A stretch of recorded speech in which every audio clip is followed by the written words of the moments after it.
જય માતાજી friends, welcome back to Vaghela's ખાના ખજાના। તો આજે જે આપણે હાંડવો બનાવીશું તેમાં દાળ ચોખા પલાળવાની પણ જરૂર નહીં પડે કે આથો લાવવાની પણ ઝંઝટ નહીં। એકદમ ટેસ્ટી એવો લીલી મકાઈમાંથી આજે આપણે હાંડવો બનાવીને રેડી કરીશું ફ્રેન્ડ્સ। તો તમને જો રેસીપી પસંદ આવે અને તમે હજુ સુધી ચેનલને સબસ્ક્રાઈબ ના કરી હોય તો પ્લીઝ ફ્રેન્ડ્સ ચેનલને જરૂરથી સબસ્ક્રાઈબ કરજો, લાઇક કોમેન્ટ શેર જરૂરથી કરજો। તો ચાલો શરૂ કરીએ એકદમ ટેસ્ટી લીલી મકાઈનો હાંડવો। તો તેના માટે સૌથી પહેલાં મેં અહીંયા એક અમેરિકન મકાઈને એકદમ સારી રીતે તેની છાલ કાઢી અને ધોઈ અને રેડી કરી લીધી છે। હવે ચાકુની મદદથી તેને કટ કરી લઈશું અને તેના દાણા છે એ બધા જ અલગ કરી લઈશું। તમારે જે પ્રમાણે હાંડવો બનાવવો હોય એ પ્રમાણે તમારે મકાઈ લઈ લેવાની છે। તો મેં અહીંયા અમેરિકન મકાઈ લીધી છે, તેમાંથી બધા જ દાણા આપણે પહેલાં કાઢી લઈશું અને એકદમ સરસ બધા દાણા નીકળી જવા જોઈએ। તો અહીંયા મેં બધા જ દાણા કાઢી રેડી કરી લીધા છે। તો દાણાને પહેલાં થોડા છૂટા કરી લેશું। તો અહીંયા એક મકાઈમાંથી હાંડવો બનાવીને રેડી કરી રહી છું।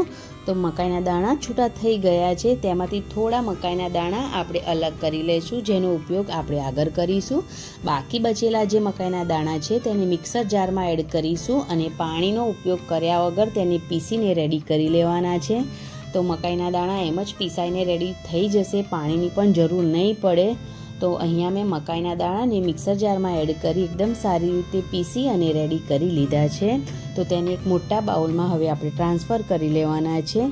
તો અહીંયા મકાઈના દાણા પીસાઈને રેડી થઈ ગયા છે। હવે આગળની સામગ્રી જોઈ લઈએ। તો અહીંયા મેં એક વાટકી ભરીને સોજી એડ કર્યો છે, તમે કોઈ પણ સોજી એડ કરી શકો છો, નાનો મોટો કોઈ પણ। તેની સાથે અડધી વાટકી બેસન એડ કર્યો છે અને તેને પણ મિક્સ કરી લેવાનો છે। બેસનને ચાળીને લીધો છે મેં અહીંયા। તેની સાથે અડધી વાટકી ચોખાનો લોટ એડ કર્યો છે। અહીંયા મેં અડધી વાટકી જેટલું ખાટું દહીં એડ કર્યું છે।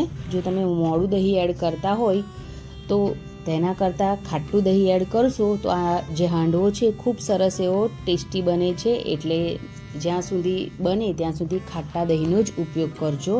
હવે બધા જ લોટ સાથે મકાઈ દહીંને મિક્સ કરી અને તેને મિક્સ કરી લેવાનું છે। તેની સાથે અહીંયા મેં એક વાટકી જેટલું પાણી પણ એડ કરી દીધું છે અને હવે બધી જ વસ્તુને એકદમ સારી રીતે મિક્સ કરી લેવાનું છે અને લમ્સફ્રી બેટર બનાવીને રેડી કરવાનું છે આ રીતનું। હવે અહીંયા સ્વાદ પ્રમાણે આપણે મીઠું એડ કરી દેવાનું છે અને અડધી ચમચી જેટલો હળદર પાવડર મેં અહીંયા એડ કર્યો છે।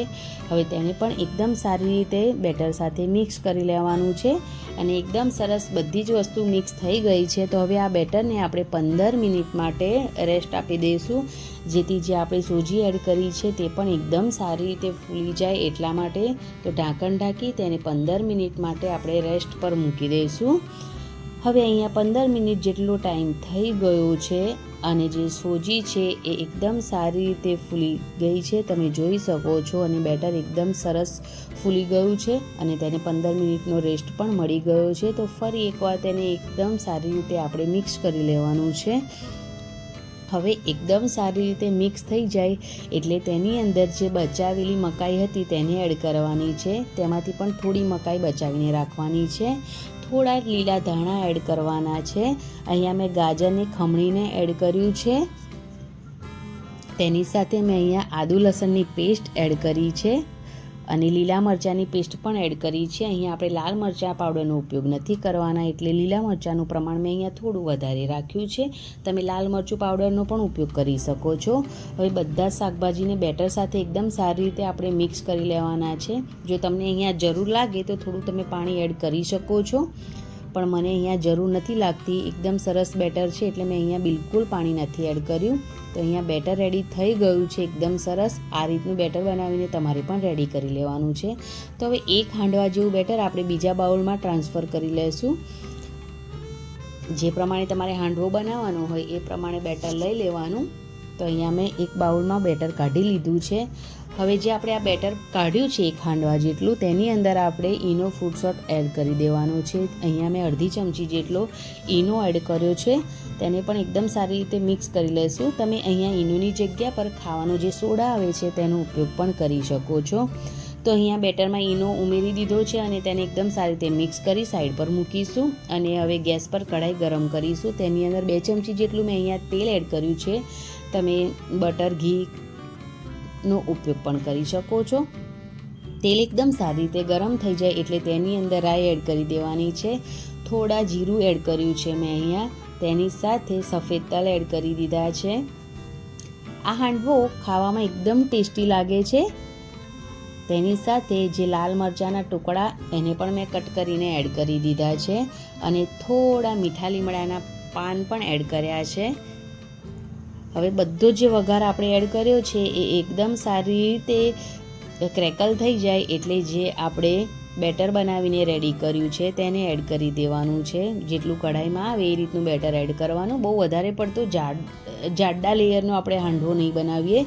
થોડોક પાતળું જ બેટર આપણે એડ કરીશું જેથી ઉપરથી આ જે હાંડવો છે ખૂબ સરસ એવો ક્રિસ્પી બની જાય એટલા માટે, અને અંદરથી પણ એકદમ સરસ તે કૂક થઈ જાય ને એટલા માટે. તો એકદમ સારી રીતે બધી સાઈડ પર આપણે હાંડવાને ફેલાવી લેવાનો છે અને ઉપર ફરી પાછા એવા થોડા સફેદ તલ એડ કરી દેવાના છે જેથી ઉપરથી પણ આ જે હાંડવો છે એકદમ સરસ દેખાય.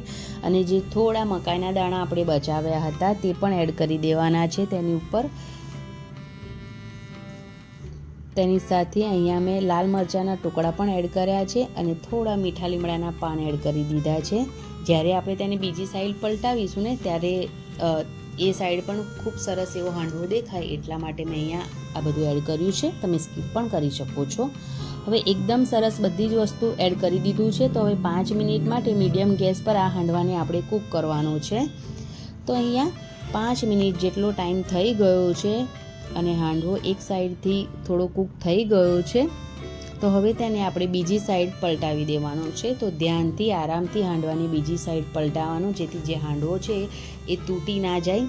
એટલે તેને એક સાઈડથી એકદમ સરસ કૂક કરી લેવાનું એટલે બીજી સાઈડ એકદમ સરસ એ પલટાઈ જાય એટલા માટે.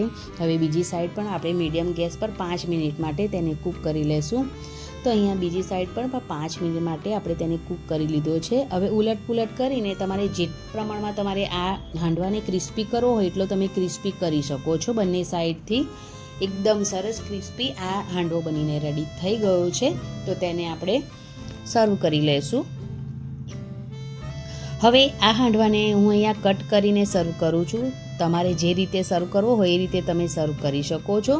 તો આ ઇન્સ્ટન્ટ મકાઈનો હાંડવો છે જેમાં વધારે પ્રિપરેશન કરવાની પણ જરૂરત નથી પડતી. ના દાળ ચોખા પલાળવાની ઝંઝટ કે પછી ના આથો લાવવાની ઝંઝટ. આરામથી માત્ર 15 જ મિનિટમાં તમે આ લીલી મકાઈનો હાંડવાની રેસીપી ટ્રાય કરી શકો છો. ફ્રેન્ડ્સ, તો તમને જો રેસીપી પસંદ આવી હોય તો પ્લીઝ ચેનલને જરૂરથી સબસ્ક્રાઈબ કરજો, એક લાઇક જરૂરથી કરજો અને આ વિડીયોને વધારે તમારા ફ્રેન્ડ્સ અને ફેમિલી મેમ્બરમાં જરૂરથી શેર કરજો.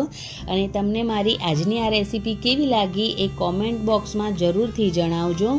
એકદમ હેલ્ધી અને ટેસ્ટી રેસીપી છે. અત્યારે મકાઈ ખૂબ જ સસ્તી મળે છે તો તમે જરૂરથી ટ્રાય કરજો અને ટ્રાય કરીને કોમેન્ટ બોક્સમાં તમારા અનુભવો જરૂરથી શેર કરજો. Friends, thanks for watching. Bye bye. Take care. જય માતાજી. આવજો.